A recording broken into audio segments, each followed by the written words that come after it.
कहानी की शुरुआत में हमें 1172 का समय दिखाया जाता है और एक राज्य दिखाया जाता है। इस राज्य में बहुत से कबीले होते हैं और इनके सरदारों को हुआन कहा जाता था। इन सरदारों की आपस में बिल्कुल भी नहीं बनती थी, जिस वजह से इनके बीच जंग छिड़ी रहती थी। और तभी हमें एक कबीला दिखाया जाता है और उस कबीले का सरदार अपने 9 साल के बेटे के लिए बीवी ढूंढने निकलता है। उसके बेटे का नाम तिमुजिन था। सारा दिन सफर करने के बाद तिमुजिन के डैड अपने एक दोस्त के पास जाते हैं और वहाँ पर तिमुजिन की मुलाकात एक छोटी लड़की से होती है जिसका नाम बोरते था। वो तिमुजिन से पूछते कि तुम यहाँ क्या करने के लिए आए हो, जिस पर वो बताता है कि मैं यहाँ पर अपने लिए बीवी ढूंढने आया हूँ। बोरते कहती है अच्छा है, फिर तो तुम्हें मुझसे ही शादी करनी चाहिए। ये कहकर वो वहाँ से चली जाती है। तभी रात को तिमुजिन के डैड उसे कहते हैं कि मुझे तुम्हारे लिए ऐसी लड़की की तलाश है जो किसी बड़े कबीले से हो, जिस पर वो अपने डैड को कहता है कि मैं अपने लिए लड़की खुद ही ढूंढूंगा। सुबह अगले दिन उसके डैड अपने दोस्त के कबीले की सारी लड़कियों को तिमुजिन के सामने खड़ा कर देता है और इन सभी लड़कियों में बोरते भी थी, इसलिए तिमुजिन उसे ही अपने लिए चुन लेता है और उनकी शादी करवा दी जाती है। लेकिन 5 साल तक ये एक दूसरे के साथ नहीं रह सकते क्योंकि ये उनके कबीले का रिवाज था। और जाते वक्त तिमुजिन एक लॉकेट उसे गिफ्ट में देता है और कहता है कि मैं जल्द ही तुम्हारे पास आऊंगा, बस तुम मेरा इंतजार करना, हम जल्द ही वापस मिलेंगे। और ये कहकर वो वहाँ से चला जाता है। काफी देर चलने के बाद ये एक जगह पर आराम करने के लिए रुकते हैं और वहाँ पर ये एक और कबीले को देखते हैं जिसका सरदार तिमुजिन के डैड के लिए एक दूध का प्याला भेजता है, जिसका मतलब ये था कि वो लोग इनसे दोस्ती करना चाहते हैं और इसके बदले तिमुजिन भी उन्हें एक दूध का प्याला भेजते हैं। तभी तिमुजिन के डैड का एक साथी कहता है पहले आपको किसी और को दूध पिलाना चाहिए, और वो उस सरदार का भरोसा जीतना चाहते थे, इसलिए वो पूरा प्याला खुद ही पी जाते हैं। अब थोड़ा आगे जाते हैं और तभी तिमुजिन के डैड घोड़े से नीचे गिर जाते हैं और उनकी मौत हो जाती है। और यहाँ पर हमें पता चलता है कि ये उस कबीले के सरदार की एक चाल थी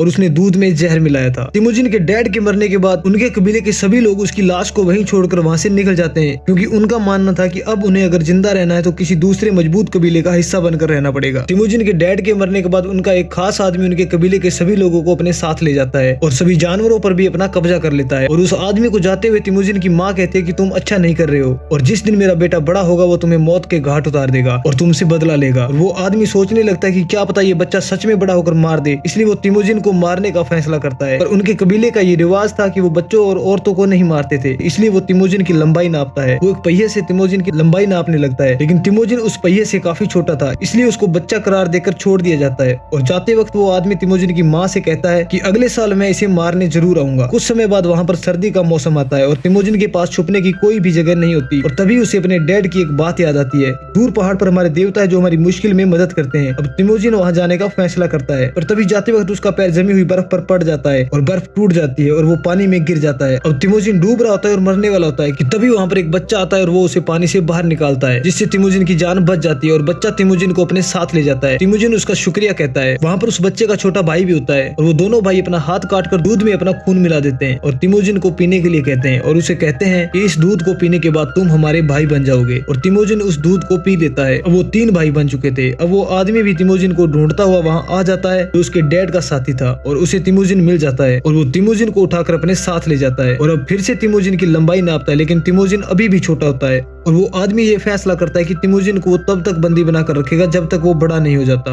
और उसके गले में एक लकड़ी का फंदा डालकर कैदी बना लेते हैं। इनके ही कबीले में एक आदमी होता है जो रोज तिमुजिन को खाना खिलाता था और उसके जख्मों पर मरहम भी लगाता था। अब एक दिन फिर से वो आदमी आकर तिमुजिन की लंबाई नापता है, लेकिन तिमुजिन अभी भी छोटा होता है। और अब एक दिन बहुत तेज बरसात हो रही होती है और सब लोग अपने अपने खेमों में चले जाते हैं और तिमुजिन के पास वही आदमी आता है जो रोज उसे खाना खिलाता है। वो इस बात का फायदा उठाकर तिमुजिन को आजाद कर देता है और कहता है भाग जाओ यहाँ से। अब तिमुजिन उस भारी फंदे के साथ ही भागते भागते उस पहाड़ी तक पहुंच जाता है जहाँ पर उनके देवताओं का मंदिर है, जिसके बारे में उसके पिता ने उसे बताया था। अब तिमुजिन यहाँ रहना शुरू कर देता है और देखते देखते 14 साल बीत जाते हैं। अब तिमुजिन अब बड़ा हो जाता है पर आज भी वो अपने दुश्मनों से भाग रहा है। वो उनका पीछा कर रहे होते हैं और काफी सालों के बाद वो फिर से तिमुजिन को पकड़ लेते हैं और एक बार फिर उसे उसी तरह से बंदी बना दिया जाता है जिस तरह से बचपन में उसे बनाया था। उसके बाद वो आदमी उसके पास आता है और तिमुजिन से कहता है कि तुम मुझसे जान की भीख मांगो, लेकिन तिमुजिन कहता है भले ही मैं मर जाऊं लेकिन तुमसे जिंदगी की भीख नहीं मांगूंगा। इससे उसे और भी गुस्सा आ जाता है और वो कहता है अब मैं तुम्हें तड़पाऊंगा। इसके बाद वो उसके साथ अत्याचार करना शुरू कर देता है। एक रात को कबीले के लोग जश्न मना रहे होते हैं तो वो आदमी नशे की हालत में तिमुजिन के पास आता है। इस बात का फायदा उठाकर तिमुजिन उस पर हमला कर देता है और उसे मार देता है और वहाँ से भाग जाता है। यहाँ से भागने के बाद वो सबसे पहले उस लड़की के पास जाता है जिसको उसने लॉकेट दिया था, जिससे उसकी शादी हो गई थी और जिसका नाम बोरते था। और अब वो बोरते को लेकर अपनी माँ और अपनी बहन के पास जाता है और वहाँ पर वो अपने परिवार के साथ खुशी खुशी रहना शुरू कर देता है। लेकिन एक दिन दूसरे कबीले वाले उस पर हमला कर देते हैं और यहाँ से बोरते को उठाकर ले जाते हैं। दरअसल इस कबीले का सरदार जब छोटा था तो तिमुजिन के पिता ने इस कबीले के ऊपर हमला किया था और इस सरदार की मॉम को उठाकर ले गया था। तब इस बच्चे ने कसम खाई थी कि जब ये बड़ा हो जाएगा तो बदला लेगा और इसलिए वो तिमुजिन की पत्नी को उठाकर ले गया है। अब वो किसी भी तरह से अपनी पत्नी को वापस चाहता है, पर तिमुजिन के पास इतनी सेना नहीं है और ना ही इतनी शक्ति है कि वो उस कबीले के साथ जंग लड़ सके। इसलिए वो अपने बचपन के भाइयों के पास जाता है जिसने उसे झील में डूबने से बचाया था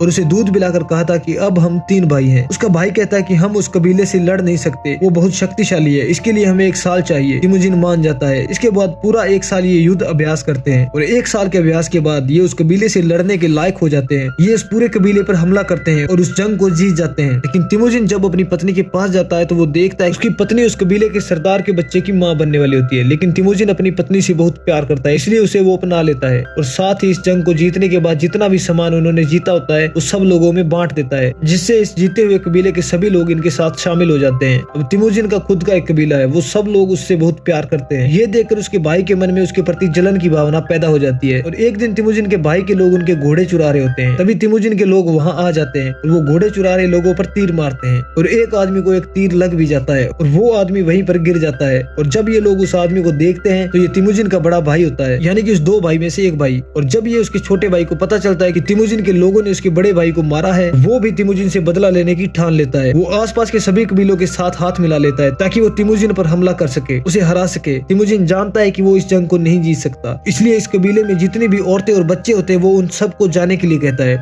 ताकि वो सुरक्षित जगह पर पहुंच सके। अब तिमुजिन उनका सामना करता है, वो ये जंग हार जाता है। इसके बाद तिमुजिन को बंदी बना लिया जाता है और अब तिमुजिन का भाई उसे मारता नहीं है बल्कि दूसरे कबीले को दे देता है और वो तिमुजिन को बंदी बनाकर एक शहर में ले जाते हैं ताकि उसे बेच सके। पर तिमुजिन को कई दिनों तक कोई नहीं खरीदता। एक दिन वहाँ पर एक राजा आता है जो तिमुजिन को खरीद लेता है और अपने शहर के बीचों बीच एक पिंजरे में कैद कर देता है। यहाँ पर सब के सब लोग तिमुजिन पर हंसते हैं। यहाँ पर एक बुद्धिस्ट मॉन्क भी होते हैं जो बार बार तिमुजिन के पास आते हैं, उससे बार बार बात करते हैं, जिससे उन्हें पता चलता है कि तिमुजिन काफी पोटेंशियल है, वो आगे चलकर कुछ बड़ा काम करेगा। तिमुजिन एक दिन अपना बोन लॉकेट उस मॉन्क को देता है। ये वही लॉकेट होता है जो बचपन में उसने अपनी पत्नी को दिया था और कहता है कि क्या तुम इसे मेरी पत्नी तक पहुंचा सकते हो। तो वो मॉन्क कहता है कि मैं पहुंचा तो दूंगा, लेकिन तुम मुझसे एक वादा करो कि जब तुम इस राज्य पर कब्जा करोगे तो यहाँ पर जितने भी मॉन्क है उन्हें अलग कर दोगे, उन पर किसी भी तरह का जुल्म नहीं होने दोगे। तिमुजिन उससे वादा करता है कि मैं ऐसा ही करूंगा और इसके बाद वो मॉन्क वो लॉकेट लेकर उसकी पत्नी को ढूंढने निकल पड़ता है। कई दिनों महीनों तक चलने के बाद वो एक भीड़ से गुजर रहा होता है और वहाँ पर उसकी मृत्यु हो जाती है। पर तिमुजिन की किस्मत अच्छी होती है कि तिमुजिन की पत्नी वहाँ पर आ जाती है। वहाँ पर उसे तिमुजिन का वो लॉकेट मिलता है जिससे वो समझ जाती है कि तिमुजिन अभी जिंदा है और वो तिमुजिन को ढूंढते ढूंढते उस शहर तक पहुंच जाती है जहाँ पर उसे बंदी बनाकर रखा गया होता है। वहाँ पर वो एक सिपाही को पैसे देती है, यानी कि रिश्वत, और तिमुजिन को निकाल कर अपने साथ ले आती है। तिमुजिन एक बार फिर से अपनी पत्नी के साथ अपने बच्चों के साथ पहुंच जाता है जहाँ पर वो खुश होता है। एक दिन उसकी पत्नी कहती है कि जितने भी सरदार होते हैं वो एक दूसरे पर हमला करते हैं, एक दूसरे पर जुल्म करते हैं। तिमुजिन को एहसास होता है कि उसे एक बड़ा राज्य बनाना चाहिए, इसलिए वो अपने परिवार को छोड़कर निकल जाता है। वो सभी कबीलों से मिलता है जिनके साथ मिलकर एक बड़ी आर्मी बनाता है और जिसमें वो तय करता है कि कभी कोई औरत और बच्चे पर जुल्म नहीं करेगा, ना ही कोई अपने सरदार को धोखा देगा और हम मरते दम तक लड़ेंगे। और सन 1196 में वो अपनी एक बड़ी आर्मी बना लेता है, लेकिन अब भी वो राजा नहीं बना होता क्योंकि उसके सामने एक और बड़ी सेना होती है जो उसके भाई की होती है। हालांकि तिमुजिन अपने भाई की आर्मी के साथ अपने भाई के साथ लड़ना नहीं चाहता,